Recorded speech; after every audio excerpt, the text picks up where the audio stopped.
Школа – это не только уроки и книжки. За 11 лет, что ребенок проводит за партой, он растет, зреет, учится понимать мир и становится личностью. В Карабулакской третьей школе учителя стараются воспитывать детей по собственному примеру. Каждый год с 15 февраля в Международный день детей, больных раком, школа активно участвует в благотворительной акции фонда КДЛ. Наши дети действительно получают какой-то духовно-нравственный заряд после этого мероприятия. Чувствуется, что они душой болеют. Им очень важно, чтобы часть их самих себя, их душевное тепло было вложено туда, и они понимают, что они сами становятся участником какого-то большого нравственного дела. К слову, за 6 дней акции школа уже собрала в поддержку онкобольных деток 150 тысяч рублей. Сбор будет продолжаться до конца февраля. По уже сложившейся славной традиции участие в акции принимают не только ученики и педагоги. Приходят даже сами родители, чтобы внести свой вклад и показать благой пример своим детям. Очень много детей, которые болеют раком.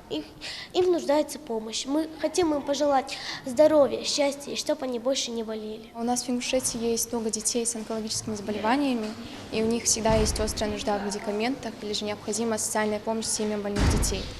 И наша школа решила принять участие в благотворительной акции. Я люблю помогать и всех призываю к этому. Я считаю своим нравственным долгом помочь таким детям, ведь на их месте может оказаться каждый. Я считаю это обязательным, потому что выпала такая судьба участвовать в таком мероприятии. К сожалению, не для всех детство оказалось беззаботным. Вместо игр, веселья и задора дети с онкозаболеваниями вынуждены проходить сложные испытания. Многие из таких ребят являются подопечными благотворительных фондов. Сотрудники клуба добрых людей сегодня планируют навестить Джамалейла Миржоева, который вернулся из Санкт-Петербурга после череды обследований. При рождении у него ничего не было, все было у нас хорошо до 4 лет.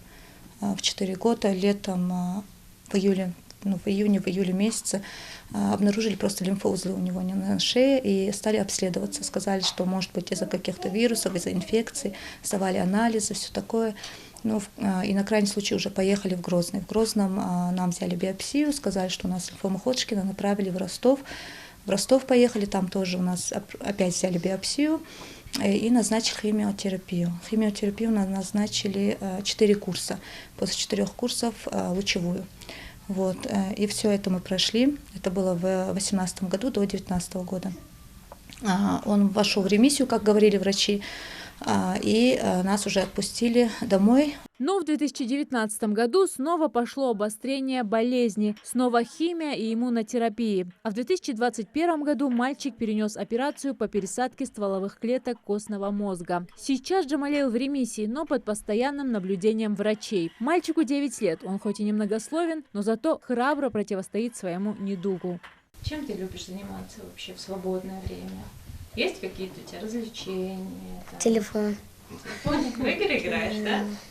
По оценкам ВОЗ, ежегодно рак диагностируют у 400 тысяч детей и подростков до 20 лет. И 70% случаев подлежат лечению. История Джамалейла Миржоева должна стать надеждой для него самого и других больных детей на то, что все они смогут победить болезнь и зажить полноценной жизнью. Есть такая фраза, когда в семью приходит рак, болеет вся семья. А семья Миржоевых болеет уже на протяжении 5 лет.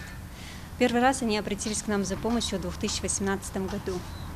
В тот момент Джамалейла необходимо было вывести на 2-ю химиотерапию в город Ростов. С тех пор мы стараемся их поддерживать и оказывать помощь при каждом их выезде. Каждый ребенок, столкнувшийся с онкологией, проходит очень сложный путь. А Джамалейл очень мужественно переживает все трудности и мечтает просто быть здоровым. Зарима Ивлоева, Рахман Цуров, Новости 24.